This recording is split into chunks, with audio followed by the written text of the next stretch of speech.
A ver, tú que acabas de llegar, ¿qué marcarías?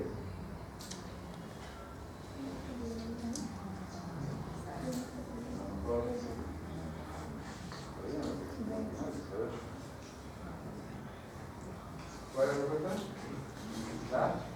La B, infusión, infundir solución salina isotónica.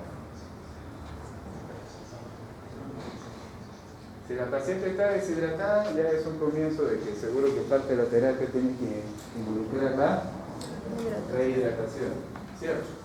Pero además de eso, ya sabemos que tiene qué cosa, falla renal aguda, está la retención nitrogenada, hasta el contexto agudo. ¿Y qué es lo que tiene acá? Lo más orientativo, el FENA, ¿cierto? Que es menos de 1. O sea, ¿qué tipo de falla renal aguda es?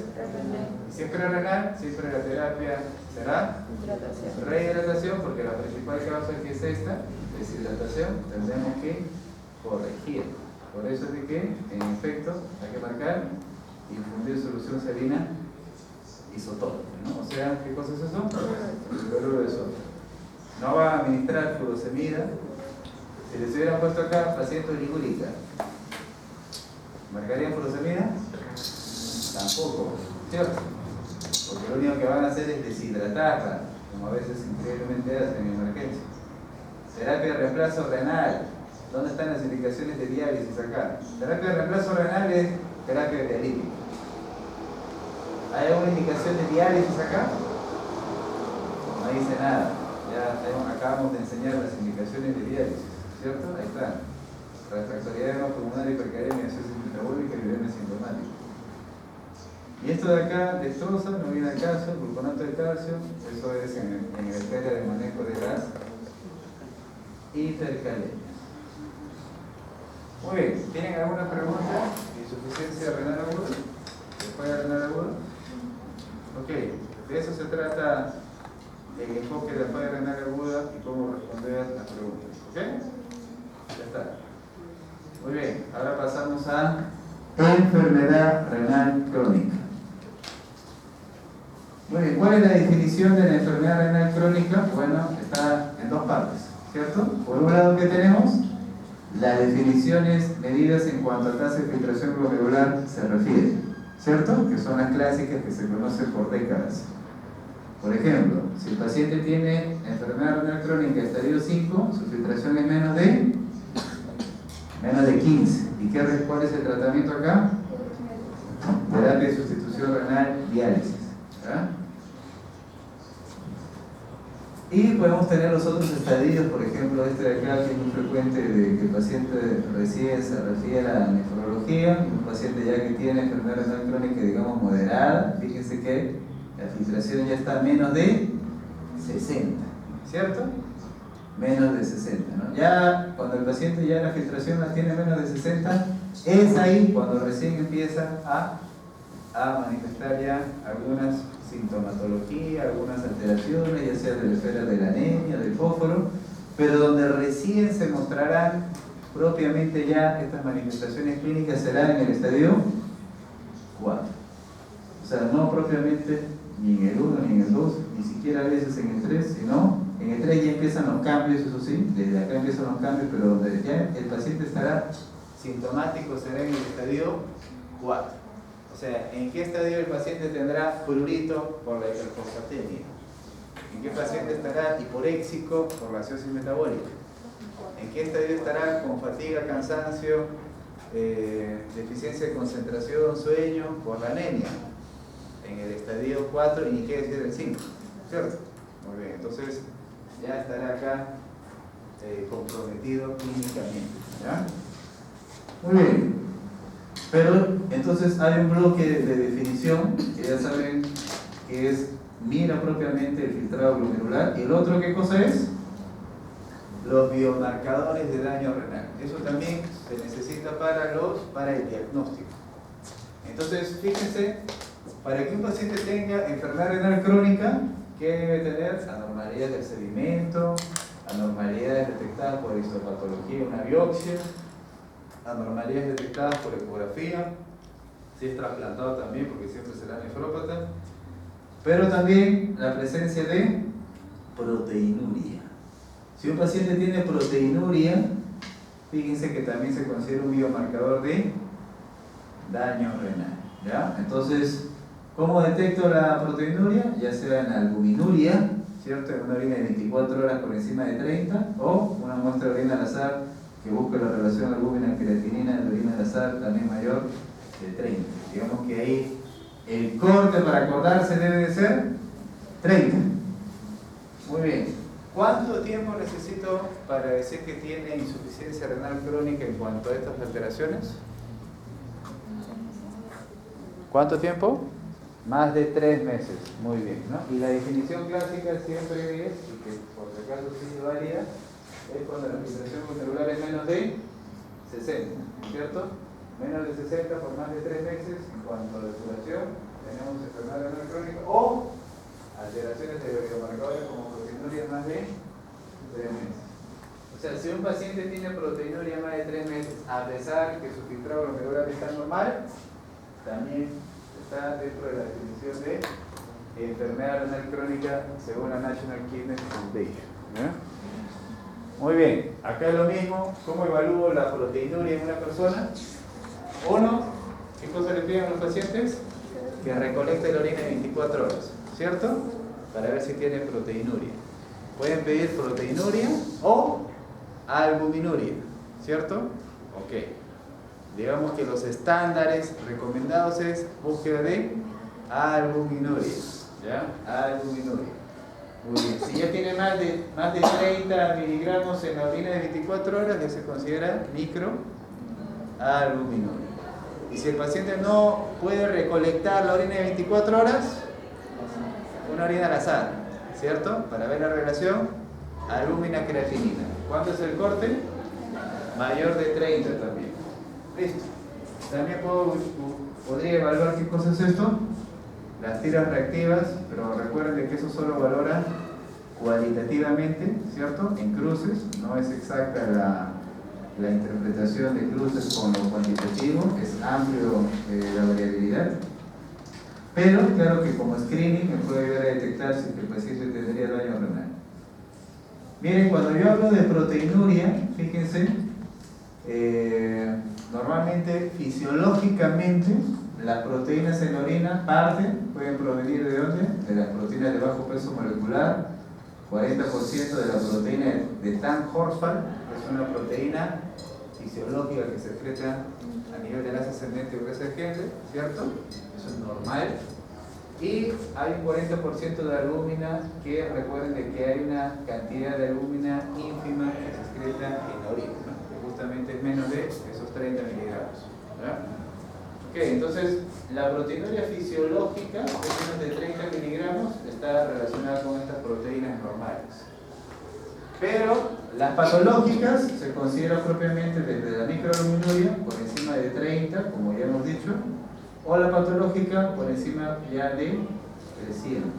Aunque hay rangos en la literatura que lo ponen un poquito menos 200, pero el rango más amplio es 300. Muy bien, y esto es lo que decíamos, tiras reactivas o también métodos turbidimétricos. No sé si han visto eso alguna vez. Esto es cuando en obstetricia a veces hay ahí en algunos centros que tienen ácido glicosalicílico, le hacen una prueba de detección de la orina de la gestante. ¿Nunca han visto eso? Sí, para eso tu compañera, ¿ya? Es una prueba altamente sensible, ¿cierto?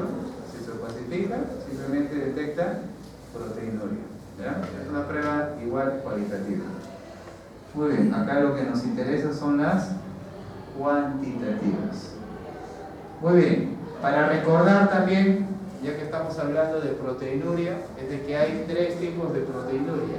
Miren, ¿por qué puede haber proteinuria en un paciente? Uno, porque la proteinuria es de origen glomerular, porque tiene glomerulopatía, ¿cierto?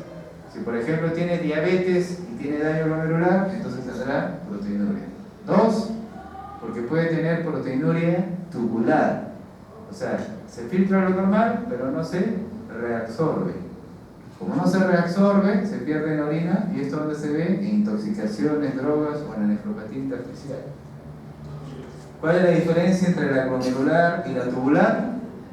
que en la tubular se pierde menor cantidad, solamente se dice menos de 2 gramos, ¿ya? A veces pone menos de 1, el hecho es de que es en menor cantidad versus a la glomerular. La glomerular en cambio puede llegar a ¿qué cantidades? Proteinuria nefrótica, la del síndrome nefrótico, o sea, se pierde mayor cantidad de proteínas por el glomérulo. Y la última, ¿cuál es? Por sobrecarga. También existe esa proteinuria patológica en el mieloma múltiple, por ejemplo, las apatías monoclonales. En el mieloma múltiple, ¿qué es lo que está pasando? Se produce una proteína anómala, ¿cierto? Esa proteína anómala, ¿cierto? Por esa proliferación monoclonal, se va a filtrar más y por lo tanto se va a eliminar más en orina. Así de simple. Eso se le llama proteinuria por sobrecarga, por overflow. Y claro que también pueden haber proteinurias fisiológicas o aisladas relacionadas al ortostatismo. Por ejemplo acá, miren, si se les pregunta ¿qué tipo de cilindros están constituidos por las proteínas de Tan-Horford y se ven en gran cantidad después del ejercicio? ¿Hialinos, granulosos, leucocitarios, grasos o de células tubulares? ¿Cuál? ¿Cuál? ¿Cómo te llamas? Los cilindros, ¿cuáles son los cilindros fisiológicos? Los cilindros hialinos. Y la proteína de Tan-Horford es una proteína fisiológica, como acabamos de decir. Entonces una proteína fisiológica de Tan-Horford justamente secreta cilindros hialinos. ¿Okay? Y el ejercicio también es una condición fisiológica que va a favorecer su eliminación. Los granulosos, a ver, aprovechando este diapositivo, los cilindros granulosos, ¿dónde se ve más bien? ¿Dónde se ven los cilindros granulosos?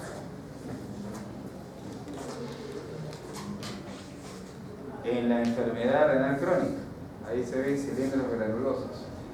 Cilindros leucocitarios. ¿Dónde se ven cilindros leucocitarios? ¿Los cilindros dónde se forman? En el riñón, ¿cierto? En el túbulo. Y si hay leucocitos, la primera causa de leucocituria, ¿cuál es? La infección. Y si es una infección que está en el riñón, ¿cómo se le llama?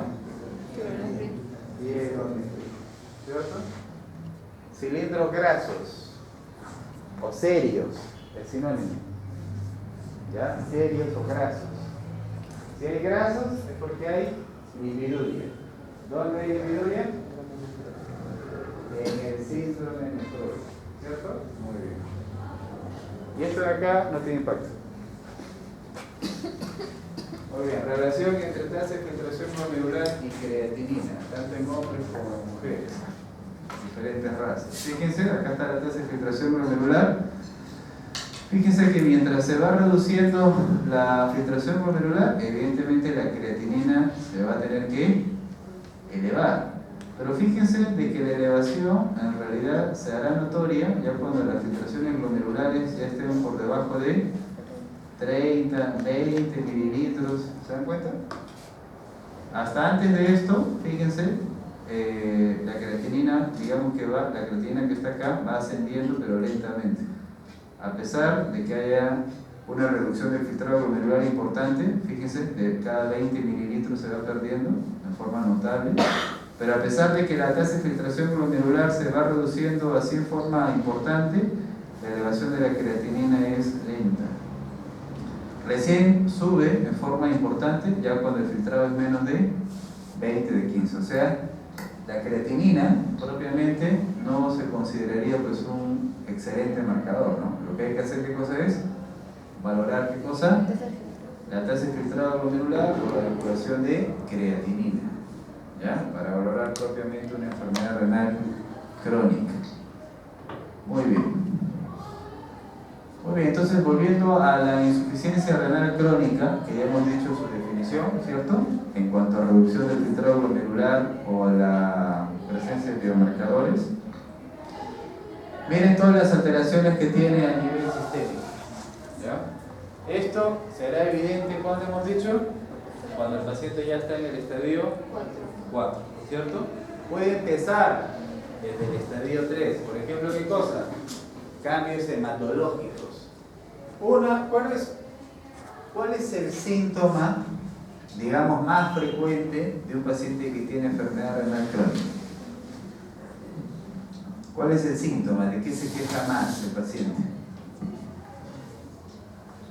¿De qué se queja más el paciente? ¿De qué se... ¿Tu nombre cuál es? Lucas. Ya, Lucas. ¿Cuál es el síntoma más frecuente? Fatiga, claro. ¿Y por qué tiene fatiga? Porque está anémico. ¿Ya? Entonces, en efecto, miren, las manifestaciones de la anemia, en que el paciente tiene cansancio, palpitaciones, que se cansa, que se duerme en clase, ¿ya? ¿Qué cosa es? Está relacionado a, en el paciente con enfermedad renal crónica, a la anemia, ¿ya? ¿Okay? Eso es lo más frecuente. El paciente que tiene se queja de eso, ¿ya? Que se cansa mucho. ¿Qué es lo que hay que hacer? Tratar la anemia, ¿cierto? Ya está. El resto son menos frecuentes, pero por ejemplo, ¿por qué hay hiporexia? ¿Y por qué hay náuseas y vómitos? ¿Por qué hay? ¿Por qué hay hiporexia? ¿Náuseas? ¿Por qué hay? Gastroparesia urémica, ¿ya? La urea en un estadio 4 puede inducir los pacientes cuando están ya urémicos. ¿Qué tienen? Náuseas matutinas y vómitos, ¿ya? Esas náuseas matutinas es justamente por la presencia de gastroparesia urémica. Prurito, lo que decíamos, ¿por qué hay prurito? ¿Por qué hay prurito? Por el fósforo, porque tiene hiperfosfatemia, ¿ya? El fósforo produce prurito y también la acidosis metabólica. Ya está, eso es lo más importante, ¿ya? La neuropatía, la polineuropatía, la encefalopatía, ya se verá pues en un paciente descompensado, urémico, franco, así. Ok, vamos a las preguntas. ¿Cuál es la afirmación correcta en relación con la insuficiencia renal crónica? ¿Ya? A. La glomerulonefritis primaria es la principal causa. B. Los pacientes pueden ser asintomáticos con una función renal del 30%. C. La uremia es la fase más avanzada. D. Hay hiperpotasemia clínica con filtrado glomerular entre 15 y 20 mililitros. E. Hay hiperglicemia significativa alta. Vamos a adelantarnos un poco a algunos otros conceptos. Ustedes ya pueden ir dándose cuenta de algo, ¿no? En un paciente que tiene enfermedad renal crónica, ¿cuál es la correcta?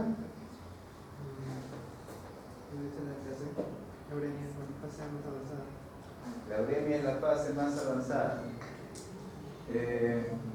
Los pacientes que tienen elevación de la urea y la creatinina la presentan en forma progresiva. ¿Okay? La presentan en forma progresiva. Claro que en los últimos estadios será más tónico, ¿cierto? Ok, ¿qué más? ¿Qué otra? A ver, ¿cuál es la respuesta? ¿La? B. Los pacientes pueden ser asintomáticos con una función del 30%. 30%, ¿cuál es el estadio 3? El estadio 3, ¿cuál es?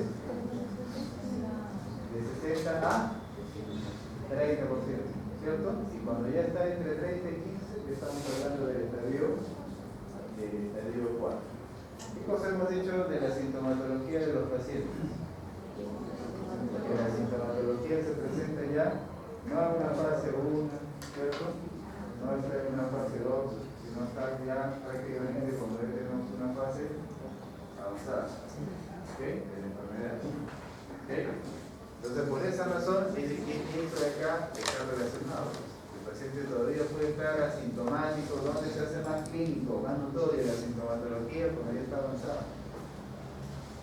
¿Okay? La hiperpotasemia, por si acaso, se presenta principalmente cuando el paciente ya tiene enfermedad renal crónica estadio 5. ¿Ya? Cuando ya está en estadio 5, ya ahí el paciente tendrá hiperpotasemia. Ok. ¿Cuál es la principal causa de insuficiencia renal crónica? Bueno, esto sí lo sabes, ¿no? A ver, ¿cuál es la causa? ¿Cuál es la causa de insuficiencia renal crónica en el mundo? Diabetes mellitus, ¿cierto? Ya está. Muy bien, la enfermedad renal crónica, ahí tienen, ¿qué es lo que está pasando? El parénquima renal se va reduciendo progresivamente y los factores que están favoreciendo esto es todos los factores que aumentan la vasodilatación preglomerular, lo cual aumenta el flujo y la presión capilar. Al aumentarse la presión capilar, esto induce más proteinuria y la pérdida de proteinuria genera más inflamación y nefroangiosclerosis. Y esclerosis también del intersticio. Por otro lado, hay aumento de la síntesis de factores de crecimiento fibrogénicos, el factor de crecimiento transformante beta, y eso genera más esclerosis del glomérulo, ¿no? ¿Cómo yo identifico que el paciente tiene enfermedad renal crónica? Porque los glomérulos se van esclerosando, ¿cierto?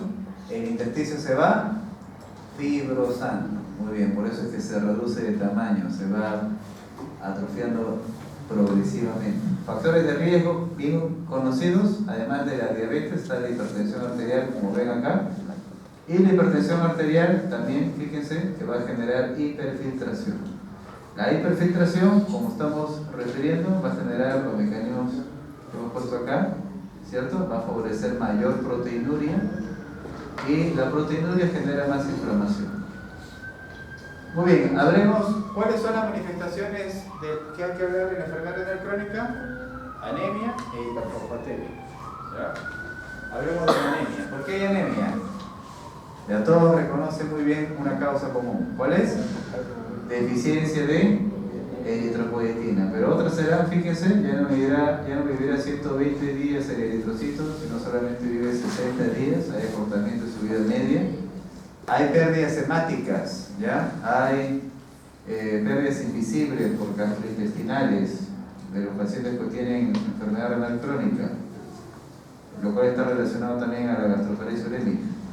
3. Hay síntesis de estas poliaminas que también reducen la eritropoiesis. La médula se puede fibrosar porque los pacientes tienen hiperparatiroidismo, como lo vamos a explicar ahora. Y también los pacientes pueden tener deficiencia de hierro y de vitaminas hidrosolubles. Cuando un paciente tiene enfermedad renal crónica, por éxito, ¿ya? ¿Qué cosa se le dice al paciente? Que no ingiera proteínas animales. Es más, el mismo paciente ya le tiene cierta repulsión. Entonces, al no ingerir proteínas animales, ¿qué es lo que no va a ingerir también? Una de las principales fuentes de hierro hemínico, ¿cierto? Las proteínas animales. Entonces, ¿el paciente qué podría tener? Anemia ferropénica. Al paciente también, cuando ya está en una fase avanzada, se dice que no consuma vegetales, porque contiene potasio, ¿ya? Entonces no consume vegetales, no consume hojas verdes. ¿Qué contienen las hojas verdes? Ácido fólico. ¿Qué podría tener? Anemia macrocítica, ¿cierto? Y también, si no consume vísceras, porque también se le restringe el consumo de vísceras a un paciente con enfermedad renal crónica, o no consume la misma carne, la otra vitamina hidrosoluble que no consumirá será la B12, ¿cierto? O sea, puede tener tanto anemia microcítica como macrocítica. Pero, ¿cuál es la anemia por deficiencia de eritropoyetina? La normocítica, ¿no? Si no les hacen una premisa de esto, evidentemente lo que tienen que marcar es lo más frecuente, que es por deficiencia de eritropoyetina, que es anemia normocítica. Ok, ahora sí hablemos sobre la enfermedad mineral ósea.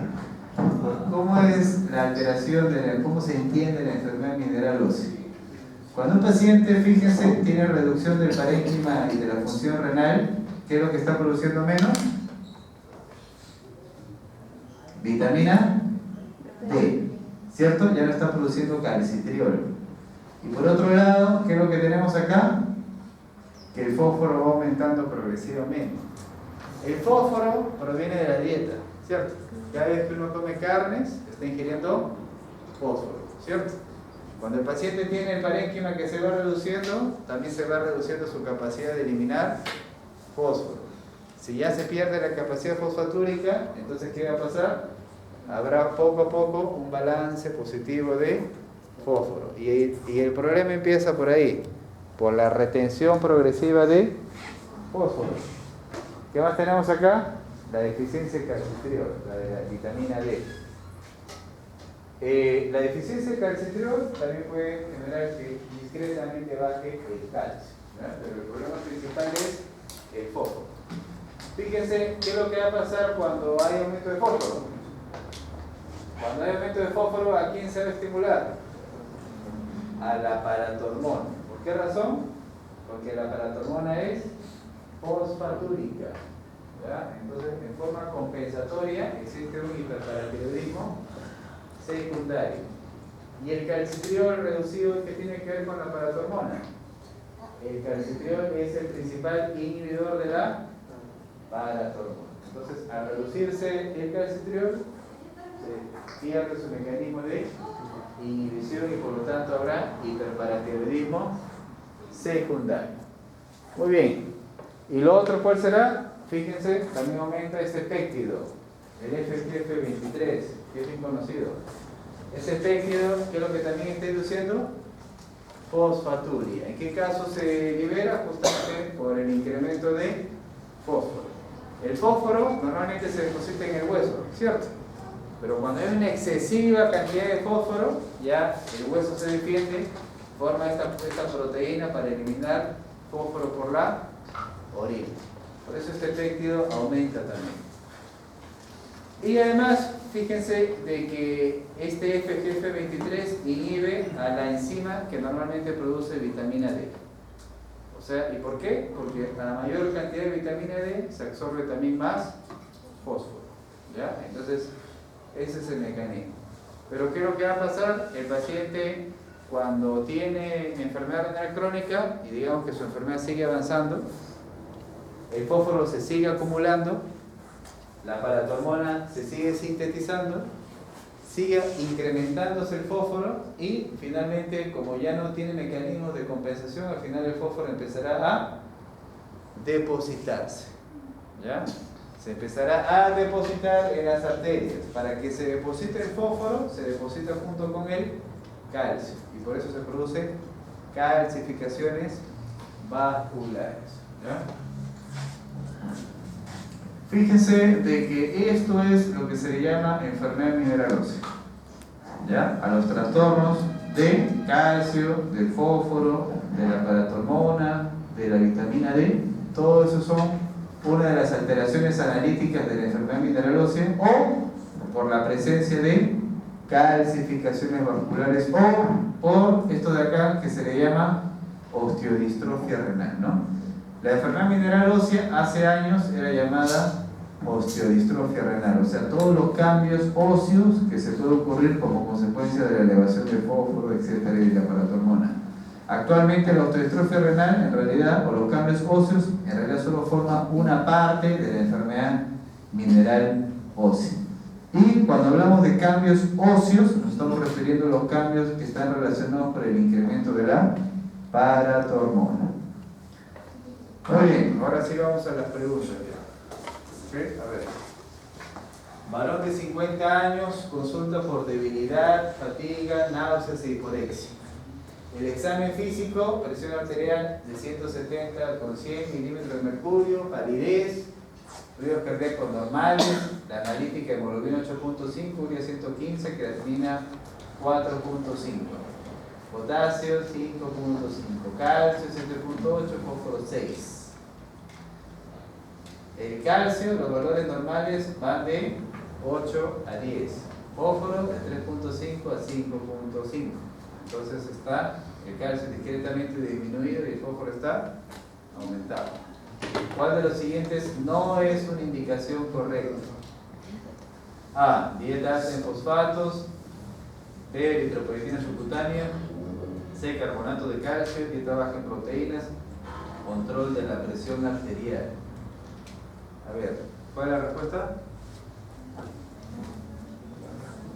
¿Qué es lo que no se debe de hacer en una persona que tiene ya enfermedad renal crónica? ¿Cuál? Dieta alta en fosfato, ¿no? Lo cual ya se deduce rápidamente, porque estamos diciendo que el problema de la enfermedad renal crónica es hiperfosfatemia, por esa razón es que restringe el consumo de proteínas animales y evidentemente no se le va a indicar al paciente una dieta rica en fosfatos, ¿ya? Entonces acá está claro que el diagnóstico es enfermedad renal crónica, tiene elevación de la creatinina y estas manifestaciones ¿a qué se asocian? A la enfermedad renal crónica, ¿no? ¿Por qué tiene debilidad, fatiga? Porque el paciente seguro, acá está, tiene anemia. Por eso también tiene hiporexia. Y la hiporexia también puede estar relacionada a la acidosis metabólica, a la elevación de la creatinina, a la elevación de la urea. Muy bien. Listo. ¿Cuál de las siguientes alteraciones no interviene en la génesis del hiperparatiroidismo secundario de la insuficiencia renal crónica? A ver, ¿cuál de estas no interviene en el hiperparatiroidismo secundario? A. Acidosis metabólica, B. Hipocalcemia, C. Déficit de la vitamina D3, D. Resistencia esquelética de la paratormona, E. Hipofosfatemia. Ya, ¿cuál es la respuesta? A ver, tu compañera de atrás, ¿cuál es la respuesta? Hipofosfatemia, ¿no? Ya de frente, ¿cierto? ¿Ok? Como se supone debe marcarse las respuestas en el examen, ¿no? Si está clarísima la premisa y la respuesta, de frente ya ni leemos el resto. ¿Ok? Porque más bien para que haya hiperparatiroidismo secundario, lo que se requiere es que haya, al revés, ¿no? Tiene que ver hiperfosfatemia, ¿cierto? Muy bien. La causa de osteistrofia, miren, osteistrofia es un término que ya explicamos que hacía alusión a ¿qué?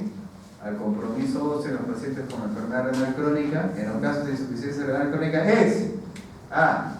Incremento de la absorción intestinal de calcio, disminución de la fosfatemia, la menor producción de hormona tiroidea, la disminución de la síntesis renal de calcitriol, la disminución del 25-hidroxivitamina D. ¿Cuál es la respuesta? La causa de osteistrofia renal. A ver. ¿Cuál es? ¿Cuál es? D. ¿Cuál? D. D. José, ¿no? D. La D. ¿Qué es lo que hemos estado explicando? Que cuando hay enfermedad mineral ósea, todo depende de dos cosas. O que el fósforo aumenta, o que la vitamina D del riñón, que es el calcitriol, disminuye. ¿Cierto? Ok, entonces ahí está clarísimo. Hay síntesis renal de calcitriol reducida y por lo tanto aumentará la paratormona y eso generará osteistrofia renal. En un paciente con enfermedad renal crónica de larga evolución es una alteración característica. A ver, hipernatremia, hipofosfatemia, hipocalemia, hipercloремia o hipocalcemia. Bueno, lo característico no está ahí, pero así han hecho la pregunta y sí se puede marcar algo claramente. ¿Ya? Debería estar ahí la sección hiperfosfatemia. Ya ahí hizo la pregunta que ya, igual hay una respuesta correcta. ¿No? ¿Cuál es? ¿Cuál?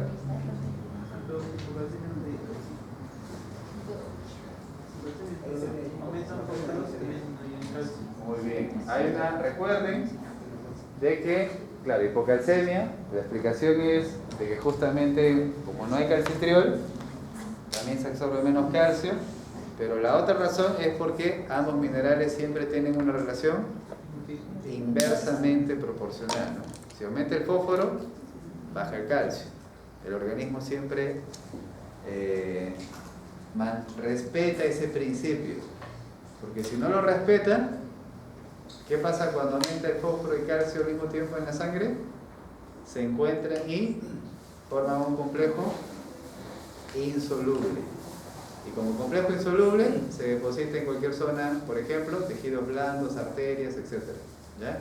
Eso es patológico. Nunca eleva el calcio y fósforo juntos. ¿Ya? Y si se eleva juntos, se producen calcificaciones vasculares. ¿Ya? Como estábamos colocando antes. Muy bien. Mujer de 40 años llega al hospital con presión normal, náuseas, vómitos y confusión. Se encuentra creatinina de 8, el examen de riñones pequeños. ¿Cuál es el diagnóstico más frecuente? ¿Cómo yo diferencio desde el punto de vista imagenológico una insuficiencia renal aguda de la crónica? Porque en la crónica, obviamente, si hay atrofia, habrá riñones reducidos, ¿no? Si ya les están diciendo que los riñones son pequeños, ya ustedes saben que tienen enfermedad renal crónica. Eso es lo característico, ¿ya? Eso es lo característico. Ok.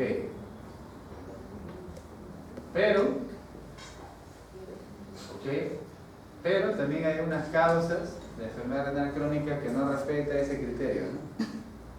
¿Cierto? Pero son las menos frecuentes.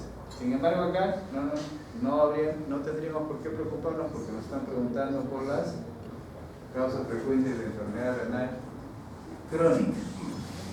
A ver, ¿qué marcarían ahí?